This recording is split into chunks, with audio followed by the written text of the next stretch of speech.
Now, although comic books are a deeply entertaining medium of storytelling, some of the art can look preposterous out of context. If you don't know anything about the Guardians of the Galaxy, you'll be baffled if you pick up a random issue and see a drawing depicting a sentient tree and a gun-toting raccoon fighting a space gorilla. As ridiculous as that sounds, comic fans understand panels like this because it makes sense in context. But sometimes, even if you understand that context, there are certain comic book panels which have become infamous due to either abysmal artwork, embarrassing typos, or hilarious continuity errors. And that's what we're here to look at today. As I'm Jules, this is WhatCulture.com, and these are 10 hilariously bad comic book panels you won't believe exist.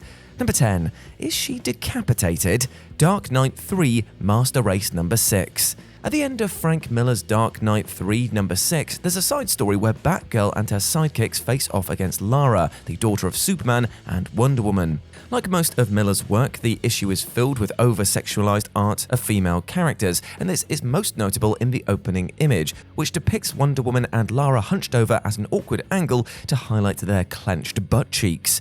Amazingly, this isn't actually the worst aspect of this panel, because if you look at Lara's head, you'll notice that it's lobbed back at a 90-degree angle. I know that she has superpowers up the wazoo, but I'm pretty sure that Lara's certain skill set doesn't include being able to turn her spine into liquid. It's genuinely baffling how a professional illustrator could mess up this badly. Drawing dynamic action or authentic facial expressions is definitely tough, but on the other hand, drawing a person so that her head looks like it's attached to her bloody body shouldn't prove challenging to anyone over the age of 6. And Lara's design is so distracting that readers probably didn't notice the other grotesque artwork on the page. Number 9. Captain America screws up his own quip.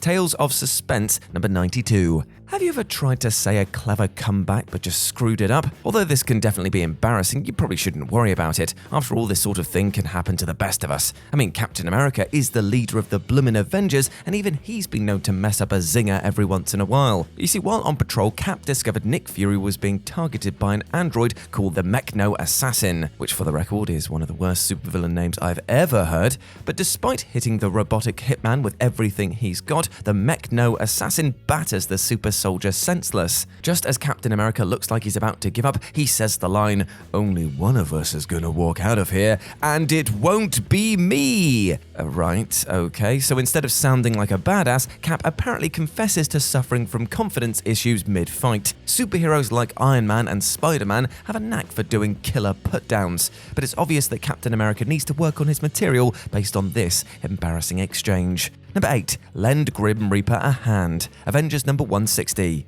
The Grim Reaper may not be a well-known supervillain, but he's easy to recognize since he's got a bloody scythe in place of his right hand. Now, if you met a guy with a reaping tool jutting out of his forearm, that seems like the type of thing that you'd definitely remember. Somehow, this detail escaped the attention of the creative team behind Avengers number 160. While the Grim Reaper battles Earth's mightiest heroes in this issue, he pulls off his mask to reveal that he's Eric Williams, the brother of the Avengers member Wonder Man. We then cut to a panel of the Reaper putting his mask back on with two regular hands, with his scythe nowhere to be seen. Wonder Man then batters the Reaper into submission, oblivious that his brother's hand has just magically grown back. If you really want to play devil's advocate, you could claim the penciler, the colorist, and the inker of this comic suddenly developed amnesia at this point, causing them to forget that the character was one-handed. However, this makes this flub all the more bewildering since the Grim Reaper is drawn with one hand on the same page. Number 7. That face. Countdown number 36. Countdown is regarded as one of the worst DC events in history. The dialogue is shoddy, the characterization is unforgivable, and the story is impossible to follow unless you've read 40 spin-offs, which are all equally as dire. And Countdown also contains so much woeful artwork that we could have easily filled this entire list with entries from that series alone. But if we had to choose one example, it would have to be the legendarily awful panel from Countdown number 36. In this issue, Mary Marvel has become corrupted by Black Adam's power, which encourages her to seek guidance from magic wielder Zatanna. But after she enters Zatanna's domain, Mary becomes unhinged and grabs at a magic rod, hoping that it will amplify her magical properties. As the rod's energy surges through her body, Mary's face is filled with well, I don't know what, to be honest. Although Mary is meant to appear elated, she looks as if she's gotten a little too excited, if you know what I mean, and that she's following that with a side of bath salts. Because her goofy smile and the lack of features across her face, this artwork doesn't look bad, just looks incomplete and really weird as a result. Number 6. What's Spider-Man's name again? Amazing Spider-Man number 3. After creating or co-creating over 600 comic books, you may wonder how Stan Lee was able to keep track of them all. Well, the simple answer is he didn't. Despite his influence on the comic world, Stan the Man has made it clear that he wasn't blessed with a good memory. In Amazing Spider-Man #1, Lee referred to our titular hero as Peter Palmer at one point. In another issue, he called Bruce Banner Bob, forcing him to retcon the character's name. However, you have to cut Stan Lee some slack. If you had to devise a new character every week for decades at a time, you'd likely slip up as well.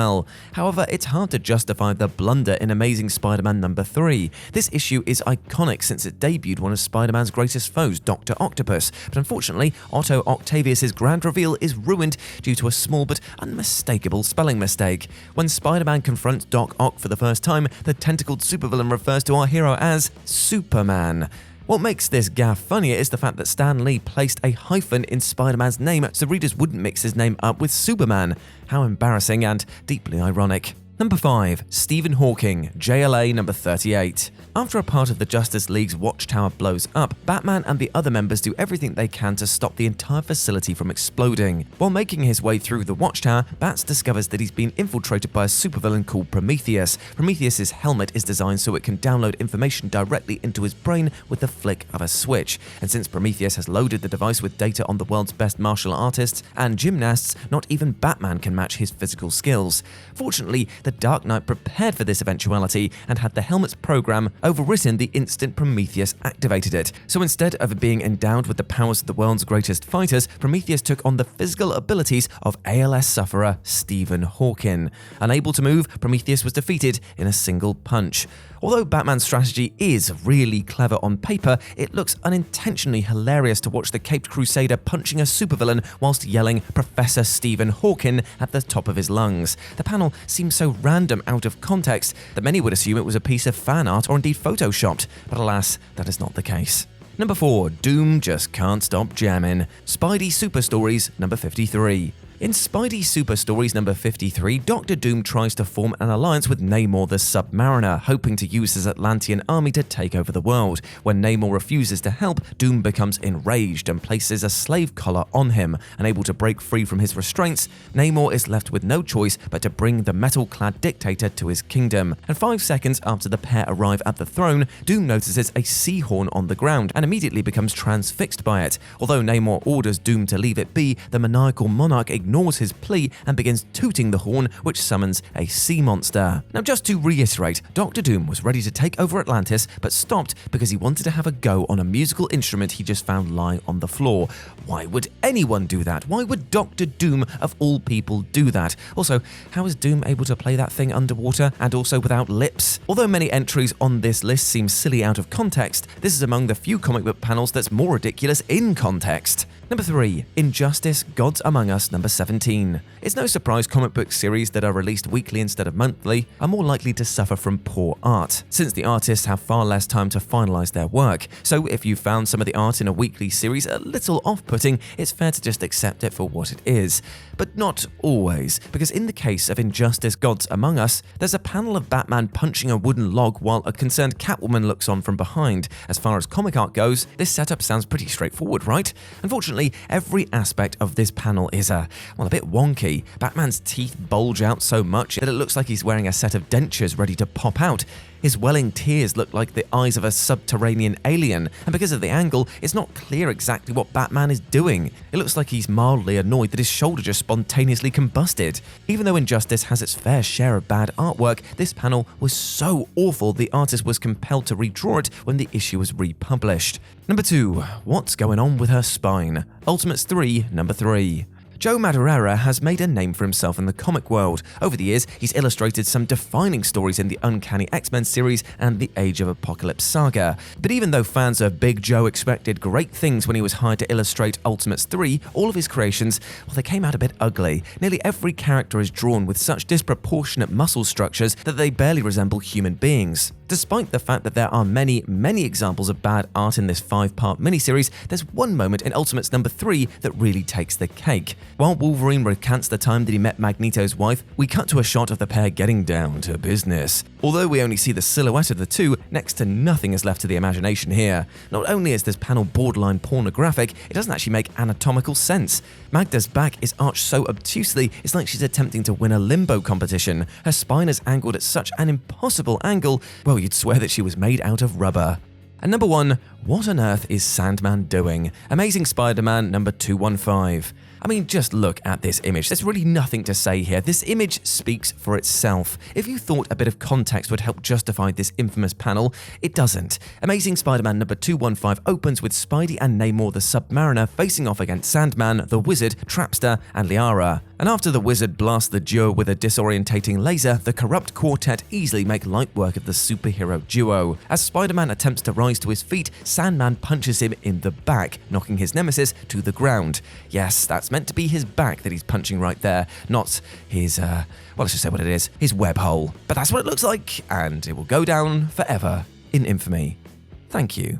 And there we go, my friends. Those were 10 hilariously bad comic book panels you won't believe exist. Hope you enjoyed that, and please let me know what you thought about it down in the comments section below. As always, I've been Jules. You can go follow me over on Twitter at RetroJ, but the O is a 0, or Instagram, where it's the same handle. Hope to see you over there, my friends. As always, I've been Jules. You have been awesome. Never forget that, and I'll speak to you soon. Bye.